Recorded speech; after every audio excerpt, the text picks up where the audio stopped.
How's it going? Another beautiful morning here on the Made Revenue On Air podcast. And we have a very, very special guest today, Raf. Raf, right? Raf. Yes. Is it Adam or Adame? Adame. Adame. Yeah. All right. You know that kids in grade school used to call me a dummy.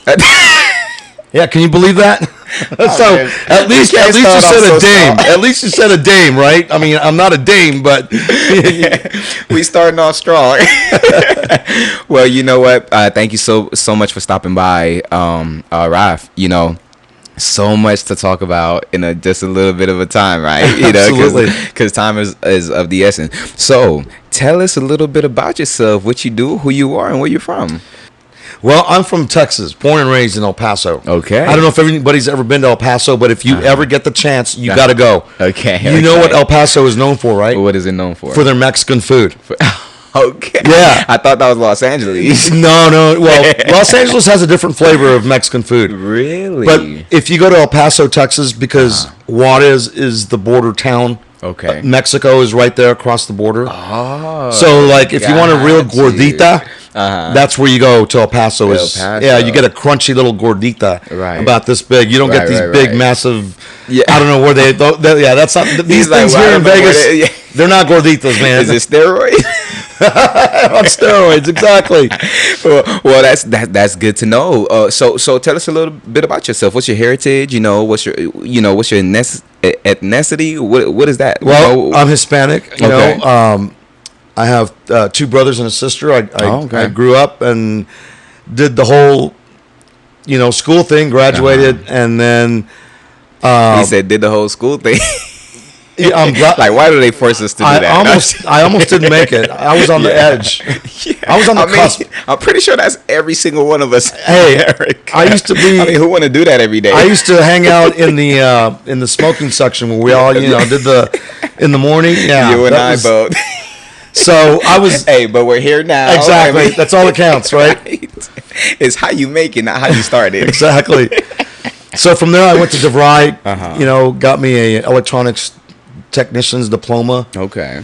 And then me and my brother ventured into L.A., San Fernando Valley, and we worked for the government for 10 years. Wow. I did. I worked for the government for 10 years. What part of the government? Department of Defense. Okay. We were making inertial navigation systems. Gotcha. And I was working in a clean room lab. Is that like for war? No, it's for inertial navigation. That's to guide you, the planes. Oh, like your X, Y, and Z axis, it'll give you where you're at, direction. Okay. I was thinking of Call of Duty for a second. Yeah, no, it was, but they're also used for missiles. Inertial navigation is to guide the missile. So I was kind of right. Yeah, exactly. Okay. So I was in a clean room bunny suit type of an environment for 10 years. I loved it. Got a degree out of it, and then from there. Was the first time that I got the chance to do any kind of acting or to be on set. Oh, really? Yeah, it was. So that came with working for the aviation? No, I had a couple of friends of mine that were extras, background. Oh, okay. And they were fascinated with the movie set, with the set of Cheers. Okay. So they would do anything that they could to get on the set of Cheers.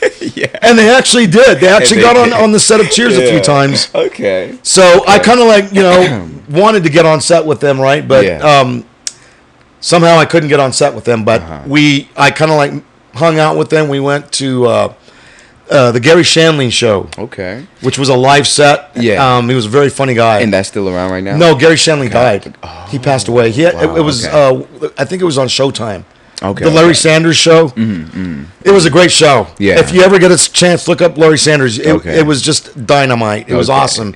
It was the start of the reality comedic era. It was all improv. Okay. They kind of knew what they wanted to do, but it was mostly improv. Yeah. Yeah. Maybe we can bring something back like that if they don't have it already. Well, Jerry, what's his name? Larry Seinfeld? Yeah, Larry, the guy that created Seinfeld also has his show. Oh, he has one. Okay. But he's ending it. This is his last season. Got you. Yeah. Got you. So, anyways, I got to go.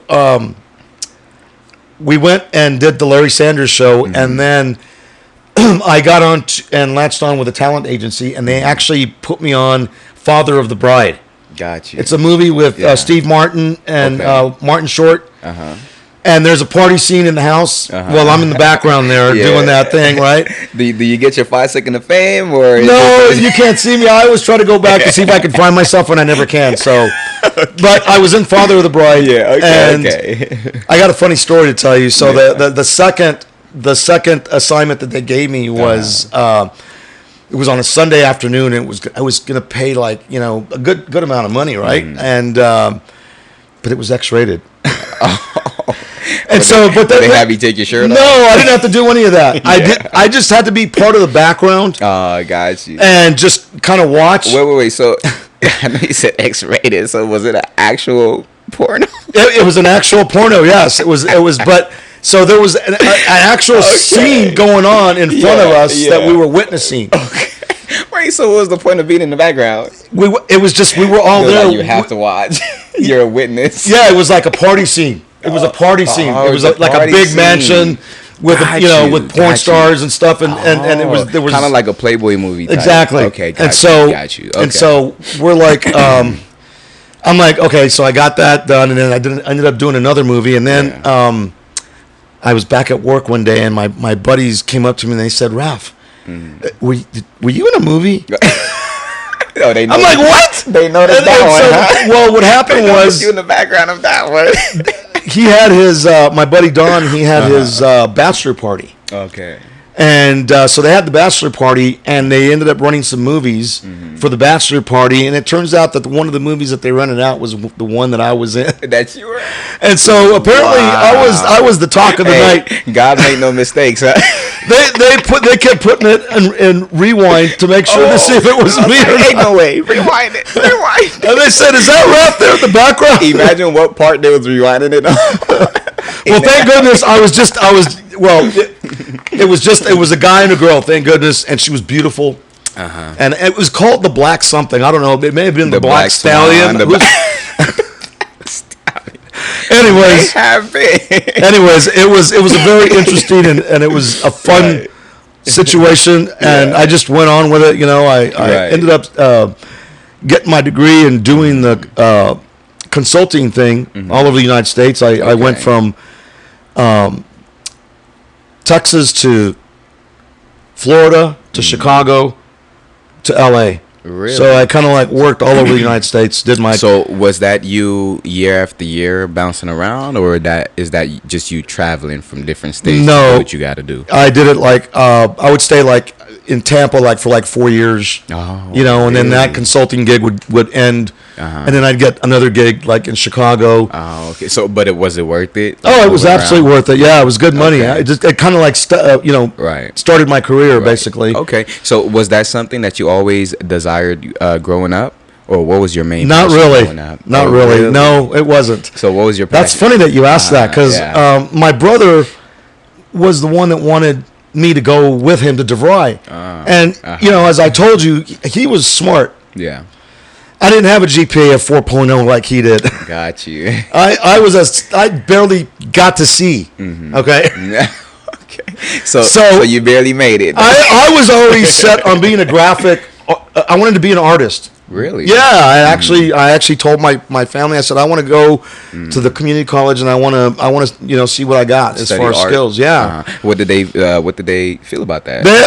I started that first semester. I was already starting and doing it, and then my brother got in and asked me if I wanted to go with him to DeVry, and I'm like, changed your entire career.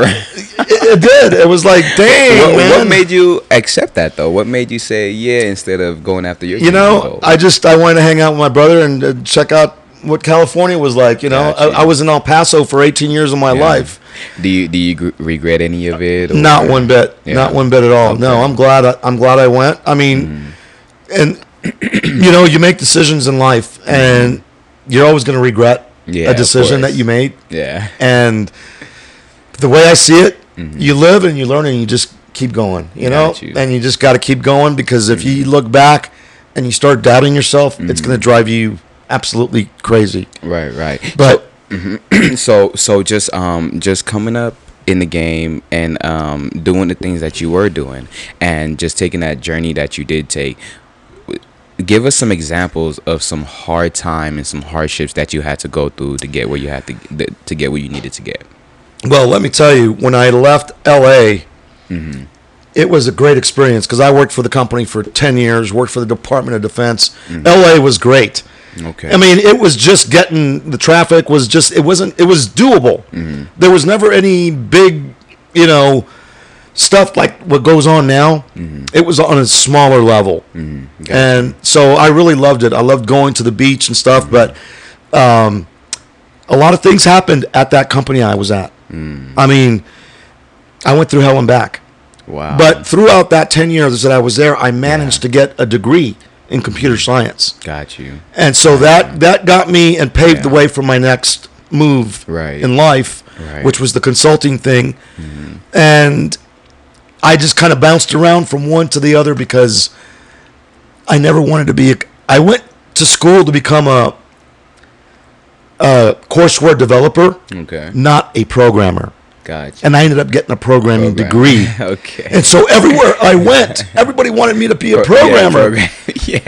And I didn't want to be a programmer. Obviously, because you had the degree for. I didn't want to be a programmer. I wanted to be a courseware developer. I wanted to develop. I wanted to develop courseware with graphics and stuff. But I didn't want to do the behind the scenes computer background.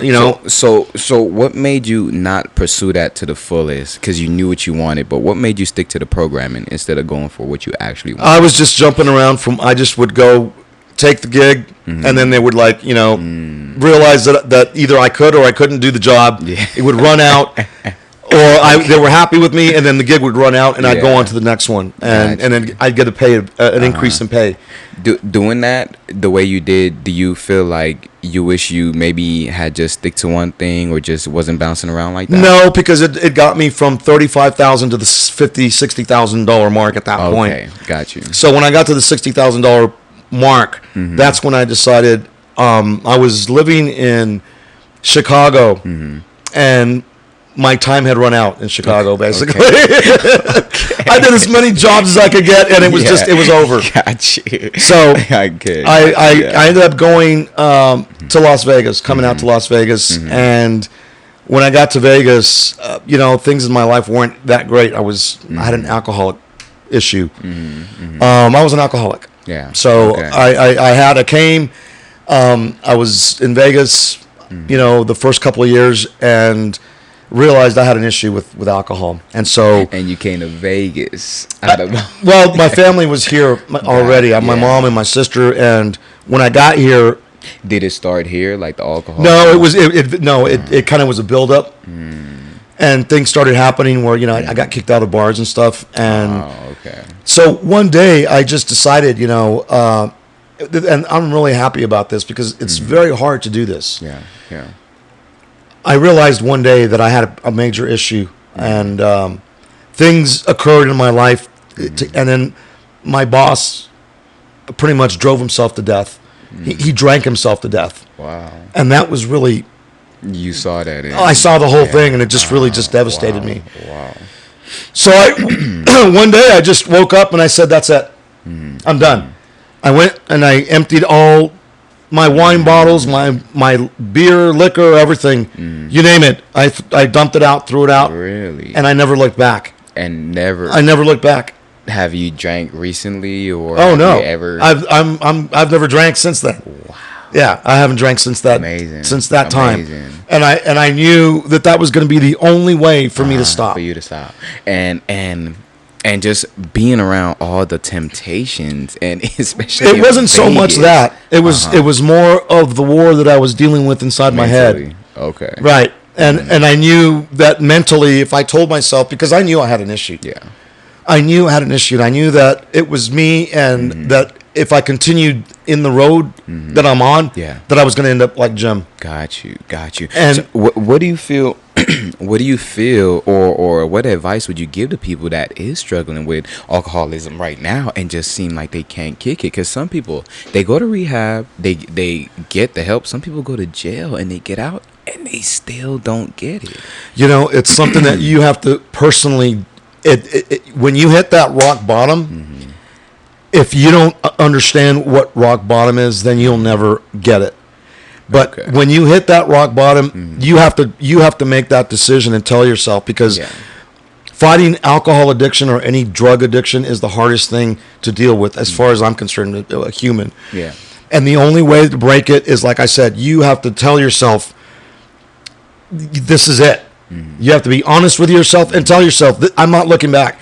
And you can do it, because if I did it and told myself that, then other people can do the same thing. Right. I was so adamant about it, and I knew that if I made the mistake of even one single drop of alcohol, that it wasn't going to work. It wasn't going to work, and it won't work. It won't work for anyone. If you keep going back, you've basically let that little open, and you have to literally shut it completely. It's got to be completely shut. And that's the only way for me that I knew that I was going to be able to do it. You stood on that. You poured that liquor out, and you understood that I will never touch this again. And you meant that from the bottom of your heart. And that was with the cigarettes as well. Wow. I had a smoking cigarettes issue, and I did the cigarettes and the alcohol all at once. And I said, that's it. Never doing it again. Wow. And I've never looked back. That takes a lot of guts and commitment. It does. That takes a hell of a lot of guts and commitment, because there's so many people out here struggling right now, and they tell themselves, I want to stop this so bad, and they can't. So I stopped, and then I ended up getting a job not as a programmer, but as a technical writer. Got you. For a company out here in Vegas, and I was with them for 20 plus years. Got you. Is that where your writing came about? Like your but no, not that. I was a technical writer. So I worked my way up from a level 1 to senior level writer, and then 20 years later, I got burnt out on my job. During that time I was adding gigs as an actor here in Vegas, but I was working full time as a writer. It's very difficult to do that. Right. Because if you have a full-time position, you have to kind of balance everything, and you have to you have to figure it out and balance things and make sure that they don't know what's going on, and there's a lot. So I went through all that for 20 years. Well, not 20 years, but since 2015. Wow. Because that's when I started acting again. Gotcha. I got on the Jason Bourne movie as a background, and then from there I've worked my way up. But the 20-year job, it was, at first I was really upset that I lost my job, because I was making over $100,000 a year as a writer. I had worked as a writer. I was working, because see that. And you were writing for the company, not for yourself. For the company. And what was that about? I was writing software, cancer oncology software for patients, that keeping track of the registrar records, all the different cases of cancer, the survival rate, how many. So that's a very important it's extremely important, You can't mess it up. So I would do the release notes, the training guides, the user guides, all that kind of stuff. And I did it for a long time, and then it just came to a head 20 years later. Right. At first, like I said, they laid off people from the company. I was a little bit upset. Yeah. They gave me a severance package. I wasn't happy, but I look back on it, and it was the best thing that could ever happen to me, because really, yes, it opened the door for me to just release the tension and let the floodgates open up and let me be who I am. You said you had to do stuff secretly that you wanted to do. You couldn't do it in public because of the job that you had. Yeah. So it had to kind of work things out behind the scenes. Yes. Right. So stepping away from the company and being released, how did that change your life for you? And what journey started after that for you? Well, I started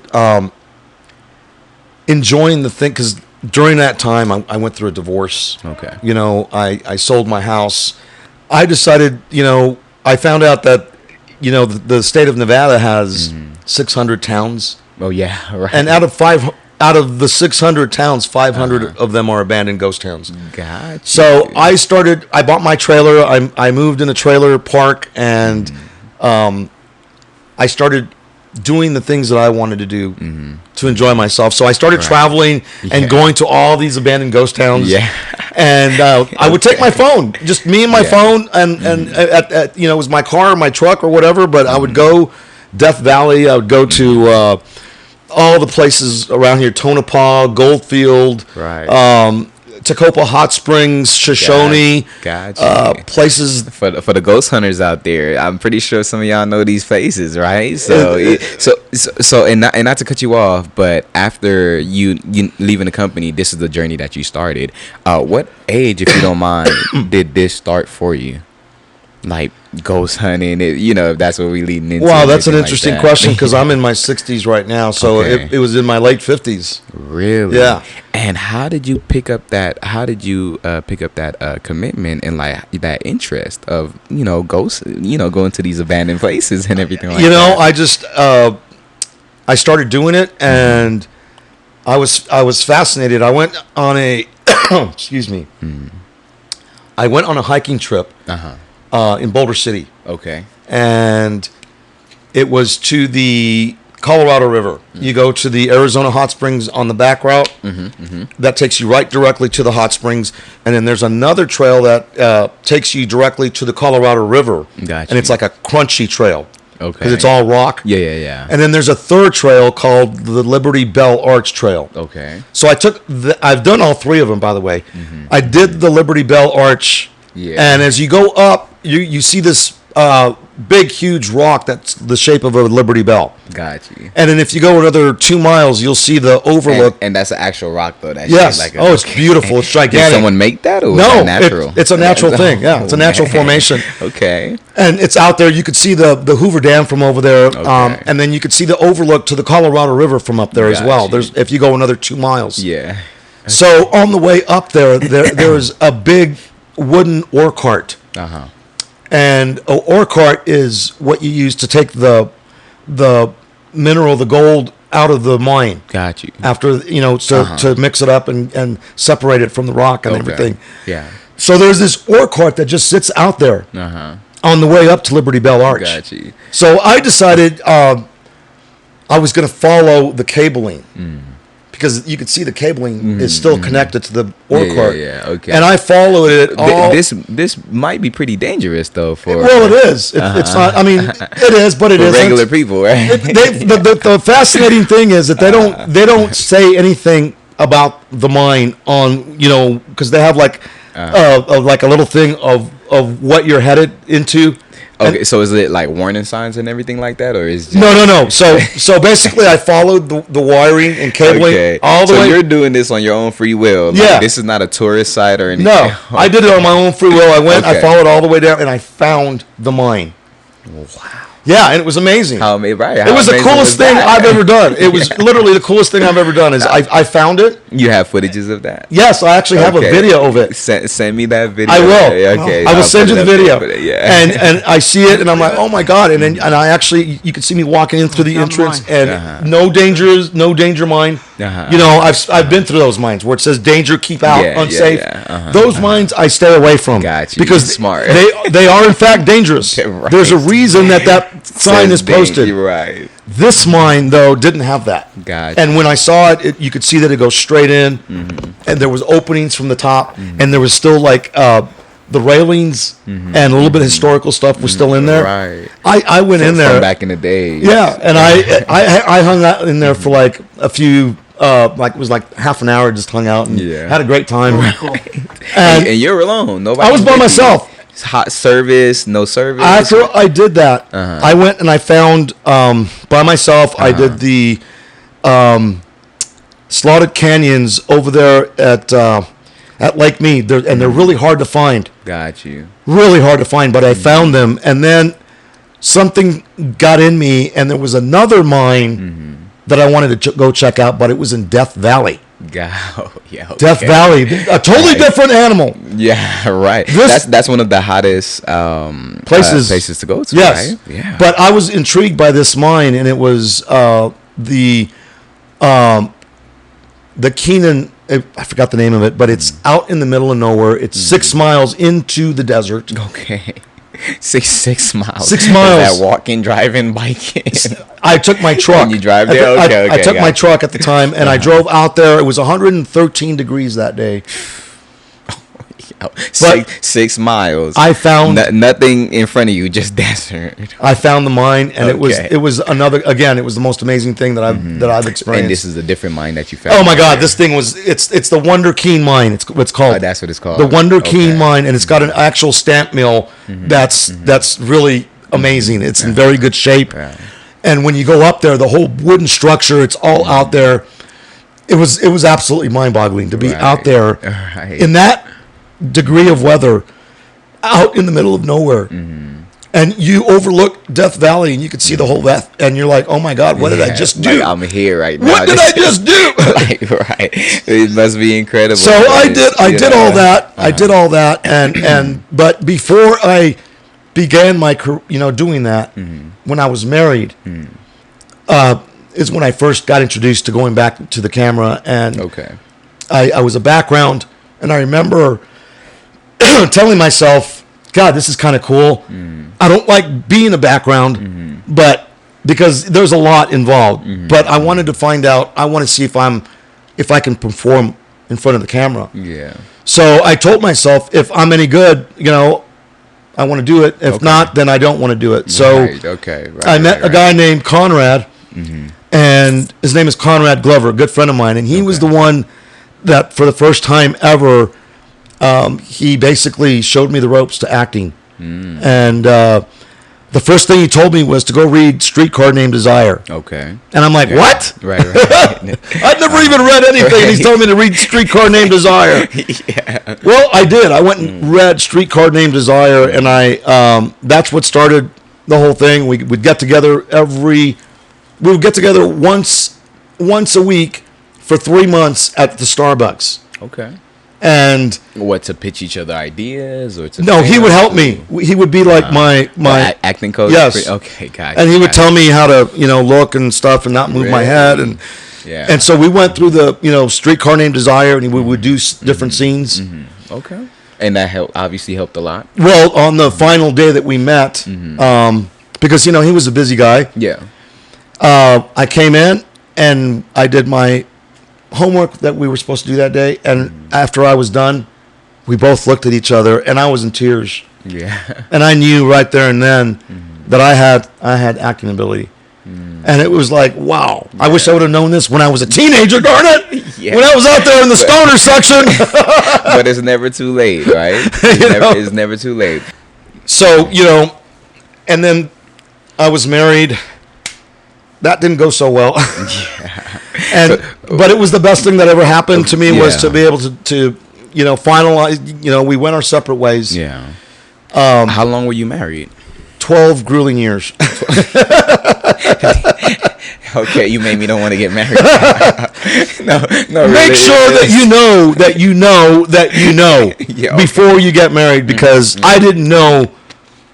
I didn't clear those hurdles before it all took place. You know what I'm saying? Okay. And you don't want to get in that situation, but I did that, and I'm really glad that I've stuck around, because right now I'm enjoying the best time of my life. Okay. I got to write my first script. Okay. And that's amazing. I had an uncle, who was 65, man, married to my auntie, and they weren't divorced, but they were separate. But he told me, like, honestly, the best decision I made for my life, for myself, was to find my own happiness. And he was a musician, and he, in his last days, he lived according to his happiness, how he wanted to. And I know when he left, he was truly happy with himself. That's real important that he chose. That's real important, because I'm going to be honest with you. I was disguising my happiness during my marriage. Really? And it got to the point where be tough. It got to the point where it's either I do something about it or I end up this way for the rest of my life. Right. And so either you live with it or you make that decision. And I know a lot of couples that are in the same boat that I was in, that I friends of mine of today that are in the same boat. Putting up with it for whatever I feel horrible for them, because they've been putting up with this. I would be in the same boat right now if I wouldn't have done what I did. Yeah. You understand? It would have been, I would be reaching the 20-year period right now. What makes you think people accept things for what it is and wouldn't do what you did? decide like, okay, I want to be happy. I want to, like, I want to make sure that I don't live like this for the rest of my life, because some people seem like they make it seem like it's really hard to get out of those situations. I can't speak for somebody else. I'm in my 60s. I've been through a lot. I feel like I'm a cat with literally 9 lives. Yeah, okay. I mean, if you would understand what I've been through, even the very first time when we went out on a trip with my cousin, and I could have fallen off the ledge easily. Wow. Yeah. Had they not, I screamed for help, and they had me that last second that I was about to fall. They saved my life. Wow. So. Yeah. You as a person, it's almost like going through one of those ayahuasca journeys where you go out into the desert, into the mountains somewhere, and you meet some people out that you don't even know, and they put you through this peyote cactus spiritual thing that I would never want to do, by the way, because I know somebody that went through that, and you're literally hallucinating, and you're going through a lot of stuff. I think Aaron Rodgers did that to himself. Really? Yeah, he went through one of those experiences. You know what's funny? You know why I know what you're talking about? Because Family Guy, I believe, made an episode about it. Really? And I knew exactly what you were talking about. It's a big deal. But they make things based off real people and real events and stuff. Oh yeah. Oh yeah. I know actual people that have gone through this, that have done it, and it's a life-changing experience. And if you're going through something, and if you have to go through those extremes, then so be it. Right. Because this world that we live in, it's not a guarantee of. I mean, I'm still questioning how the hell did we get here. Who else is with us here? Don't tell me that there's nobody else here on this planet. It cannot be just us. You cannot tell me. I used to think. It doesn't make sense, right? I used to be oblivious. For human being to be who they are. I used to be oblivious, and I used to think, no, there's no way. Where did you guys come up with this UFO thing? It just doesn't even make. I mean, it just doesn't look right. It's real. Yeah, it is real. You cannot tell me it isn't real. What makes you believe in UFO and aliens? So we went to Rachel this past couple weeks ago. I went on a trip with some photographers. Okay. And we were going to go to Rachel, and we were going to take pictures of the night sky to see the galaxy, the Milky Way. Right. It kind of was a failed experiment because we were a little bit off on the galaxy, but that's okay. It was a great experience. Someone didn't study their astronomy. We had the app and everything, and we could see the galaxy, but somehow my camera wasn't lined up a little bit further up, and I would have gotten it. Gotcha. So with these cameras, these aren't regular cameras. They loaned us their cameras. They were sponsoring. Sony was sponsoring the whole event, so we got to use their cameras and their lenses, and it was a dynamite experience and cool idea. Right. But we're driving down extraterrestrial highway. Have you been out there? Wait, that's the name of the highway? So have you been out there? I haven't. I have to take a trip. There's an actual highway, and it's called extraterrestrial highway, and I've got a picture of it. Yeah, okay. And you're driving down, that too, and you could actually, when you're driving to Rachel, you could see the actual road that takes you directly right up to the gate of where the actual base is at. Really? Where it says, if you go any further, we will take violation. Execute or we will prosecute. We will take violent action against you if you don't leave the premises now. Insane. Right. So what made y'all take that risk of going there? No. So we went to Rachel. Oh, yeah, I didn't go to so here's the extraterrestrial highway. Yeah. And then here's Rachel. Okay. Over here, when you turn left, you'll see the road that takes you to the base. Okay. On the left. Okay. And then so we're going up. And it's there. They're not hiding it. Oh no! You would have to know. Yeah, you have to know where. But you could see the road. It's a 10-mile road that takes you directly up to the base, pretty much. And so, but Rachel is a really cool little spot. They got the extraterrestrial highway, and then they have a little cafe and a little spot where you could stop. They got the alien store where you can buy UFO stuff. Okay. So it's literally in plain sight. They're telling you everything. But what I find more than that, as you're driving up to Rachel, it's called Paranagat.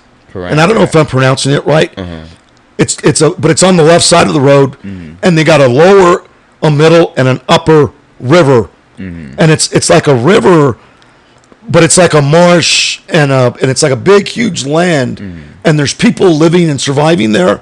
But it's kind of like from back in the day, because there's like dirt roads and it's like a pasture and cows and water and well, last week, because I'm a big YouTube guy and I like to go into I like to see a lot of paranormal stuff and venture into what's going on out there with all the that with the stuff that people think is not. And real. I love the abandoned ghost town thing on YouTube. Right. So I'm looking at this video and it's talking about Piranagat. Well, guess what? What? As it turns out, Piranagat, because of where it's at, that section is the most UFO sightings in the United States occur in that stretch of Is that like some type of the horizon to just see all these extraterrestrials? What they see is the water, and then there's these lights that appear at night, and they're red lights. And sometimes you'll see eyes that appear, and the stories are really mind-boggling. So they picked that spot for a reason, because they know they have to secure that area, because this is where you got to put two and two together here. Somewhere, okay, so you got Piranagat, you got Rachel, you got the base. Yeah. Something's going on here. Why is everything here in this one spot? Exactly. And then when you see that extraterrestrial highway, when they tell us exactly what's from the United States government, you're like, okay, what? Do you think that's like some type of like psychology thing that they try to use on the people? I think so. I love it. I think it's fascinating, and this is another area that I'm looking into. I think it's fascinating. Yeah. Right. And so I love it. And but getting back to what I was saying, right now I'm enjoying the best time of my life. I'm living off of my Social Security. Okay. I'm hanging out with some of the coolest people. Yeah. So you have time to do the things that you actually want. I'm part of Shockfest Adventures. Okay. And the two guys that run it are Gil and Matt. And I love these two guys, and they've given me the opportunity to be a part of their team. Okay. I play Hollywood Earl. Okay. I'm their dad. Yeah. And so we're doing a series called Crowdfunders. Got you. And it's like a sitcom. It's a sitcom, yeah. It's and we're showing bits and pieces of it on our Shockfest adventure. Okay. And it's really exciting. I love these guys. We did a little bit of taping last night at the hotel that he was at. Yeah. At the South Point, gotcha. Here in Vegas, but so that's right around there. Huh? Yeah, okay, yeah. So I've got those guys to hang out with, and then my script that I've got going on right now. Right. I'm going to be So your script. You want to tell us a little bit about that and the release date and how it's coming along for you? Well, I've basically finished the script. Okay. It's a 93-page script. Got you. I just finished the short film on it as well. Okay. So I got two different versions of it. Got you. I'm talking to a couple of directors, and the story, it's called Crossing Borders. Okay. And it's about two illegal immigrants that end up crossing the border for reasons that are beyond their control. Their family gets killed by drug lords in Mexico. Wow. So they make it out to Vegas, and based on a true story? No, not based on a true story, but I was like, whoops, did I just ask the ultimate question? No, not based on a true story, but it's that's when things start to happen. But pretty much. Might as well be, right? It's a very realistic, very real type. The things that happen in this world are very unbelievable. Yeah, so I took a writing course, because I was struggling with the writing for a long time. Got you. When I left Electa, technical writing was put to bed. Yeah. So then, now I decided, this year, I decided to take a writing class at my acting school. Got you.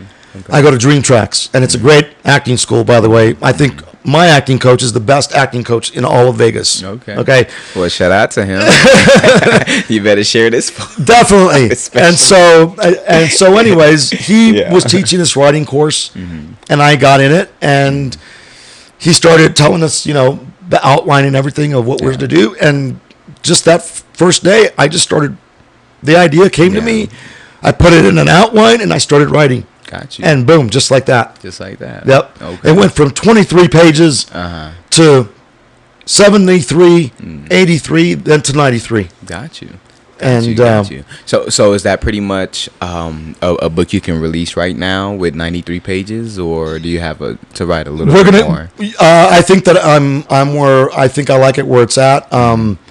It's being looked at by a few other folks right now, and then once we do that, then I've got it patented and everything. I mean, it sounds really good, man. It sounds really, really interesting. It is, you know. So it sounds just the title and just the little pieces that you just explained about two immigrants coming, you know, and just like wow. So the fact that you're gonna make a movie about that, is pretty great, you know. I'm really excited about it, and it's my turn. Yeah. It's my turn, you know. Right. And so what advice can you give to people right now at your age, or you know, thinking that it's too late at your age? You know, it's funny that you say that because, I mean, I'm in my 60s, and there were days I would look at myself and I'd see all these other people writing their scripts and things, and I'm like, God, I wish I could write a script, you know, and you get down on yourself, right? You start feeling sorry for yourself and thinking, you know, and you got to get off your ass. Yeah.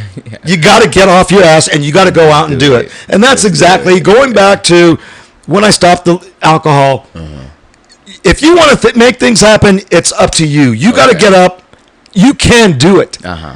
You can't tell me that you can't. Yeah. You can't. You just got to want to do it. You just got to want to do it. Everybody has it in them. You just have to get up and do it.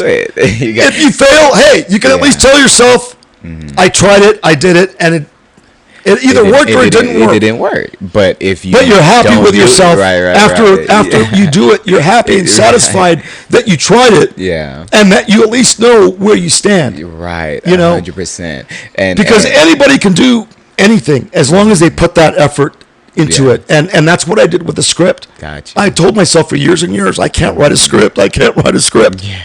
I can write a script. Right. Once you put your mind into it.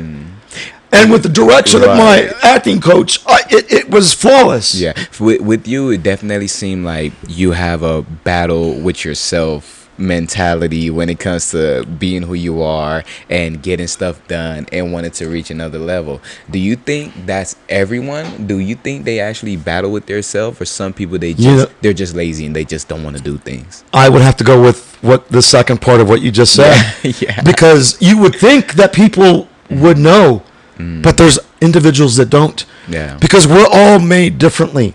Every single person in this world is made differently. We're wired differently, and so one person might do things and they may not see it. Even as a basketball player, I love basketball. I don't understand why and we can clearly see it, why some of these guys can just drive up the lane and you can't stop them from doing it. You got to get in front of them to stop them from making the layup.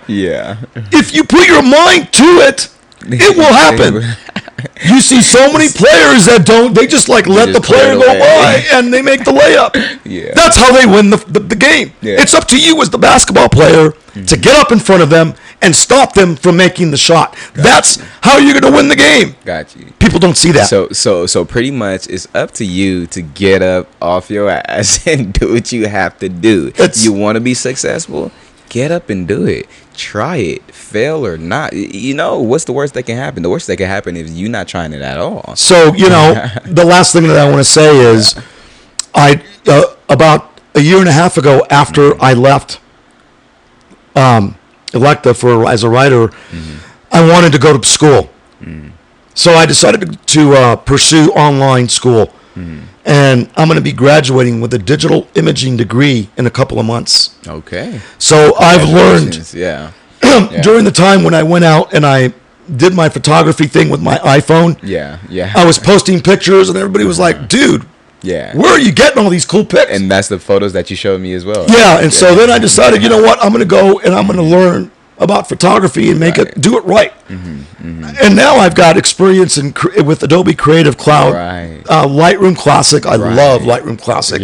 So many things that you can do that are so easy. Got you. Photoshop, InDesign, Illustrator. And with the AI, it's a lot. The AI. And so, and my camera. And so I'm going to start my business in graphic design. 65 years old, you know, and I'm hoping that comes alive. Yeah. Aside from my other loves, my movie, theater. Yeah.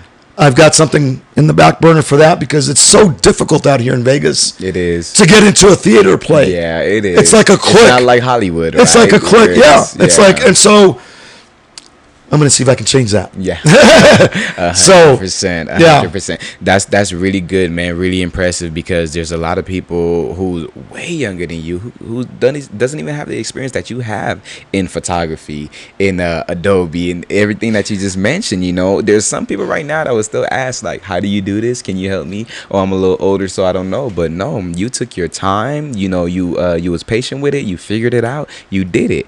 But then once again, it comes down to your mentality. Yes. You know, and if you want something, you go get it. If you want to learn something, you go learn it. If you really want to do something, you go do it.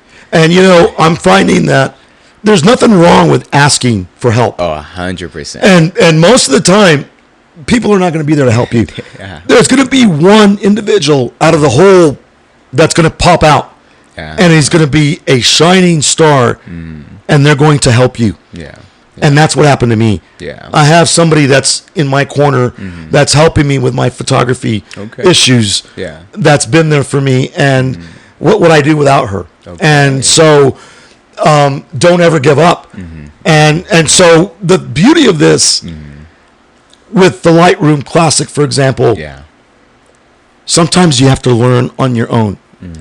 And that's what I'm doing. I went in there and I played around with the Lightroom Classic. Gotcha. Lo and behold, I'm learning things on my own as I go, and it's easier to work with than Photoshop. Gotcha. Although I do like Photoshop, and I will be working with it. Lightroom is amazing, right? And you can do so much with it, right? All you have to do is just get in there and do it.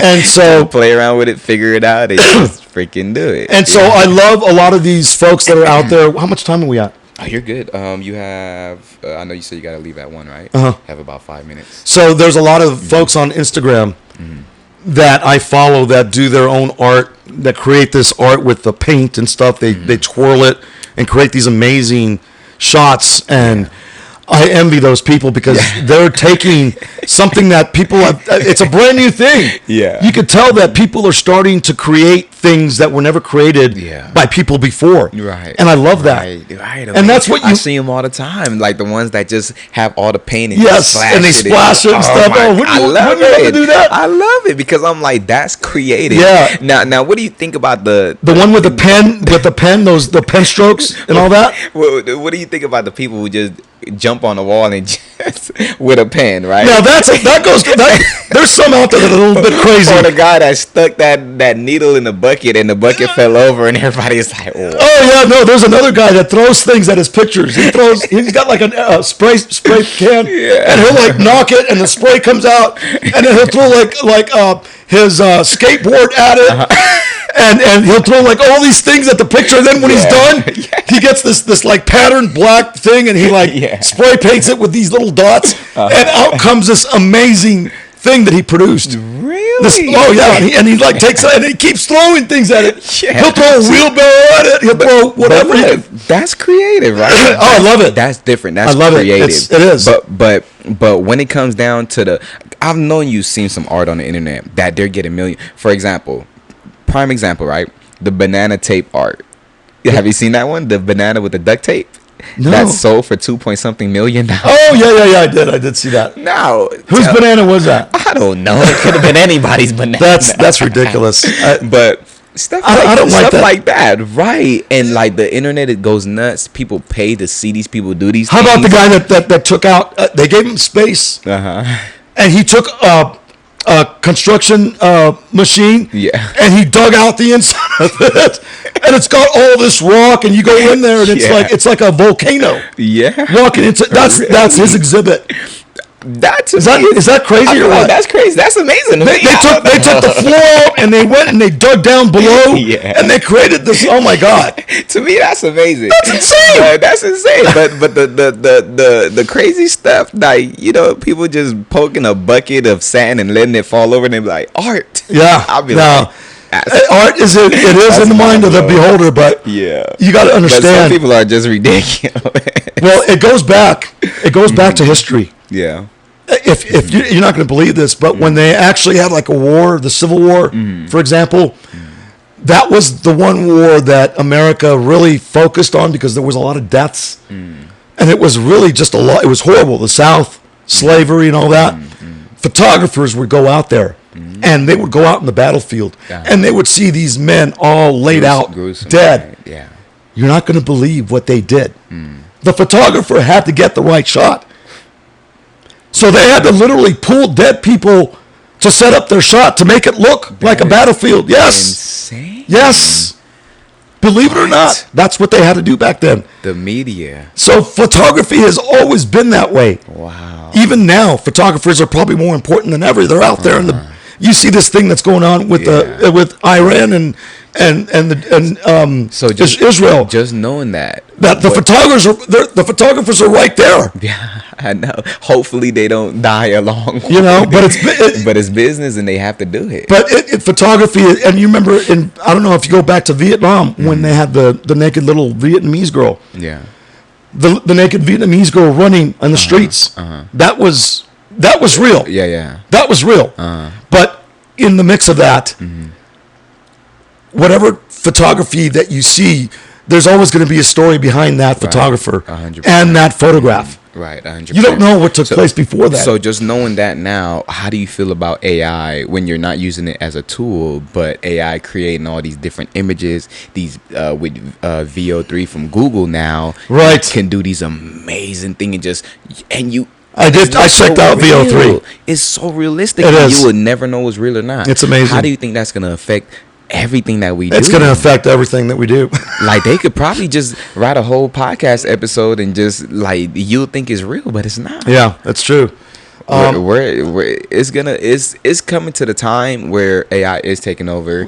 Eventually, they're gonna get put in robots, and it's really gonna turn into iRobot and everything that they. Right. One of my projects that I'm doing right now, we had to do a non-linear and linear narrative. So I live in Boulder City. So I did. There's an artscape through the city. If you ever go, you'll see these little statues of kids and like really cool statues. Yeah. And they also do the same with the hiking trail. They have big, gigantic reptiles. Yeah. So I took pictures of all that and was going to do an AI thing. And I actually have the AI part of it. Yeah. And the natural part of it. Got you. I was going to do the AI and turn that in. I decided against it. Yeah. And I went with my originals. Now wait.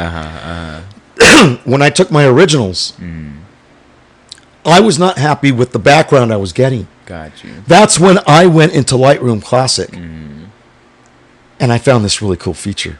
Got you. It's got a feature right there where you can blur out the background. And you can control any color that you want and saturate any color that you want and make it stand out right there from Lightroom. Right. So kind of like you're taking like how certain cameras take photos where it's just you in the centerpiece in the background is kind of blurred out, and so you was able to create that. I was able to fix all of my pictures, all my photos that I took, because one of my photos had like a red SUV in the background. Well, the blurriness takes care of that. Got you. And then bringing down the reds takes care of the red. So I started playing around with and so I got pictures that have like a kid, an artscape with a kid that has a blue shirt, and then there's a bush in the background that's got purple flowers. Yeah. And everything else is in black and white. Got you. Except for the sky, which is blue. Got you. So when you look at the picture, you're like, oh, this is too cool. You're right. Yeah. And that was just your creative mind and idea. So I'm taking that. I'm taking that. I'm going to finish my project, and I'm going to work on and I'm turning in the AI part of it, though, because the AI part of it, believe it or not, 3 of the photos that I turned in were her favorite photos. Oh, the AI part. Gotcha. Yeah, she said, Raf, these 3 photos are your strongest. But that's original photos that you took, but you just. But she came back. She came back and she said, "I'm glad that you stuck with your original idea of staying with your original photos because they're amazing." Yeah, gotcha. But I'm going to surprise her. I'm going to do the natural ones, and I'm going to do the AI ones. Yeah. I'm going to turn 2 of them in. Got you. So. Okay.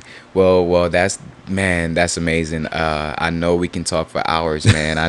Dude, I know. You have no idea how much I enjoyed this. This was so much fun. Thank you so much. And you are awesome. You were awesome to work with and talk to. Appreciate it. Yeah, appreciate it. You know, like I said, I know we can go even longer. You know, so much more that we can talk about. So I know you have the stories, and I know I have the questions. I didn't even have to pull my phone. You know, it's just so natural. So that's a beautiful thing. So, and we're coming down to it. So, man, I would love to have you back anytime you're ready or whenever it is necessary. You are awesome. I really appreciate you, man. I love your heart so much. And I love your smile and everything about you, man. Thank you. And thank you for having me. Of course. It's my honor, you know, and I was like, it's a must, you know, it's a must. Just knowing how we met, just talking to you and hearing your stories. I wish you the best. I hope that you become the greatest podcaster, because I love your setup here. Thank you. And it's just so cool. You. Absolutely. Thank you so much. Well, yeah, I heard it, you know. Yeah, absolutely, man. This guy's the man.